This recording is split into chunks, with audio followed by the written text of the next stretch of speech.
I'm gonna open this video by asking you guys an extremely bold question, and bear in mind, this is not gonna be the topic of this video. Rather, this is just a channel that I actually encourage stimulating basketball thought. This is the barbershop of YouTube. So before we start this video, my question to you is, do the Brooklyn Nets need Kyrie Irving? Should the Brooklyn Nets trade Kyrie Irving? Let me know in the comment section. Let me know why or why not. And I'm about to tell you about a man who is replacing Kyrie Irving while Kyrie is out with a shoulder impingement.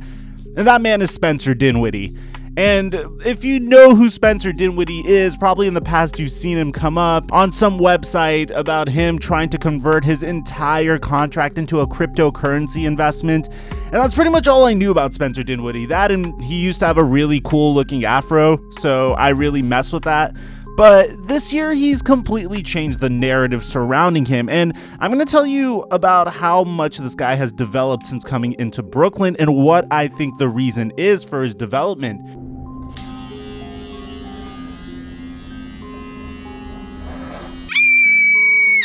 Has this ever happened to you? Have you ever damn near nicked your ball sack or completely ended up chopping your dick off?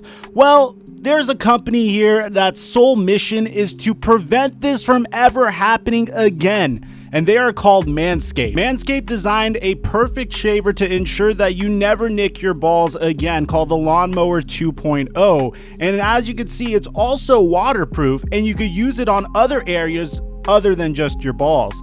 Now, this company is so legitimate that they were able to secure a huge investment from Dallas Mavericks owner Mark Cuban. And I also got a promo code for you guys to use for 20% off. Use promo code TheFlightMike to get yourself a nice little discount whenever you shop for Manscaped products.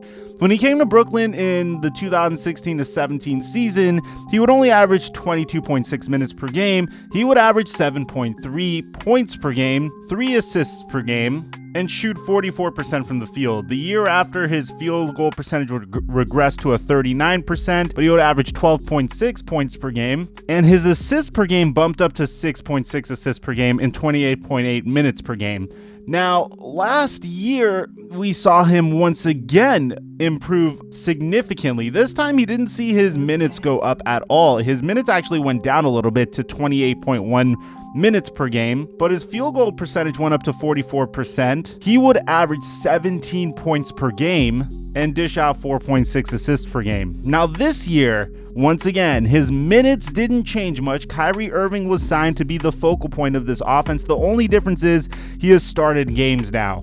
He would average 30 minutes per game up until this point. He's scoring 43% from the field. He's averaging 21 points per game. He's dishing 6 assists per game. And the dude has been flat out balling. So before Kyrie Irving went down with an injury, the Nets were 4-7. We were all writing him off. We were saying, okay, this is a lost season until Kevin Durant comes back.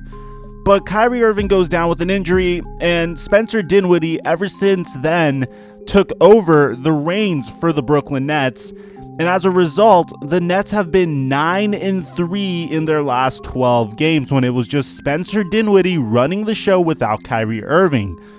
Now, why is this? Well, you have to understand that Spencer Dinwiddie and Kyrie Irving are two completely different players.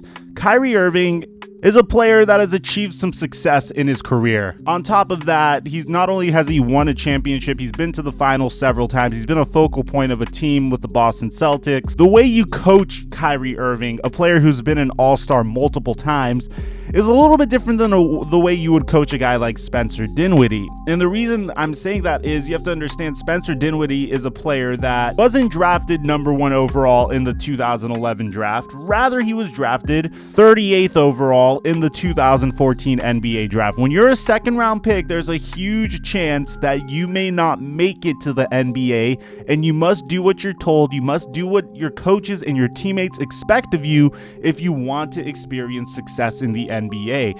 As a matter of fact, Spencer Dinwiddie has this exact same mentality.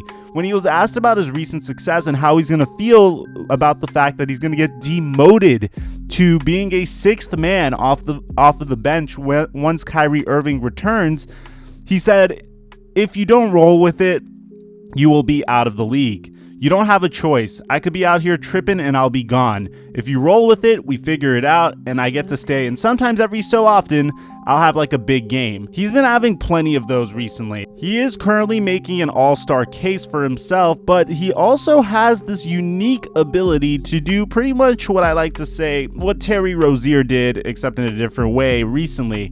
And that's he could opt out of his contract after next year and sign with a different team. Dinwiddie is only 26 years old, bear in mind, at the time that this video is being made. So what is contributing to the success of Spencer Dinwiddie? Well, according to an article by Ricky O'Donnell, he cites these for the main reasons of his success. One is his ability to play the modern NBA game. He has hit 33 pull-up threes this season, which is 8th most in the league so far, and is making 31.2% of his threes. But since he's able to consistently make the shot, defenses have no choice but to respect that shot. And as a result, he's also developed a reputation of being one of the league's best closers. As you can see at the end of this game against the Cavaliers, who else did the Nets go to put it away? Well, it was none other than Spencer Dinwiddie, and my man, just like his former teammate before him, had ice in his veins, closing it out for the Brooklyn Nets. But he also has been doing a great job getting fellow young players of the Brooklyn Nets involved. Bear in mind that Jarrett Allen, for example, was averaging 9.3 points per game with Kyrie Irving as the starter and Spencer Dinwiddie on the bench. But since Spencer Dinwiddie has joined the starting five, Jarrett Allen is averaging 15.2 points per game.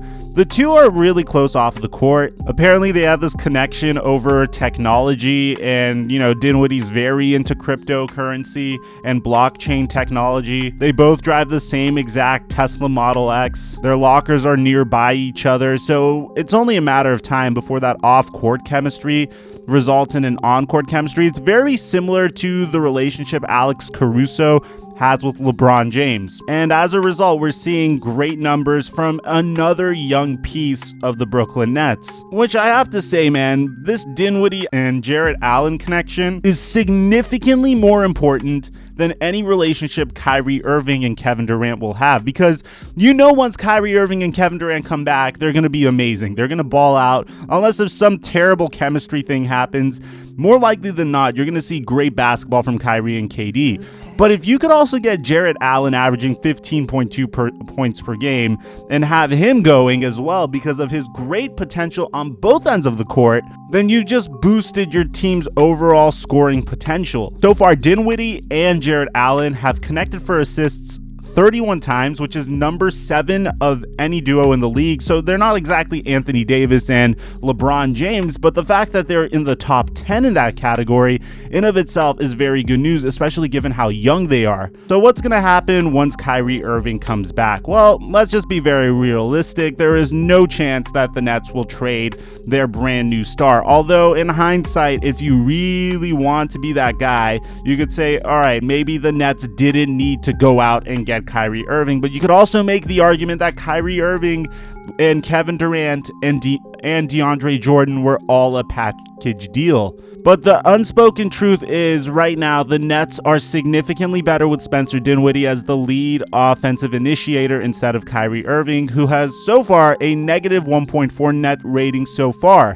Now, the Nets do need Kyrie Irving over Spencer Dinwiddie because in a playoff series, I'm pretty sure Kyrie Irving would probably close out a series a little bit better than Spencer Dinwiddie just because he's been there before. But a team that's smart should take a look at Spencer Dinwiddie, start making trade inquiries for him, especially if it seems like he is going to leave anyway, because it appears to me, at least so far, that Spencer Dinwiddie, he's not going to be the next Kyrie Irving. He is not going to be the next Trae Young, but I do see him pretty much resulting in a similar pathway as Malcolm Brogdon did, which is joining another team for a lot of money and making a huge difference. And if it makes anyone feel better, Kenny Atkinson actually knows that he's a great that Spencer Dinwiddie is a great player. He said, according to this tweet, that Spencer Dinwiddie has taken another step, and he likened coaching him to having an elite running back.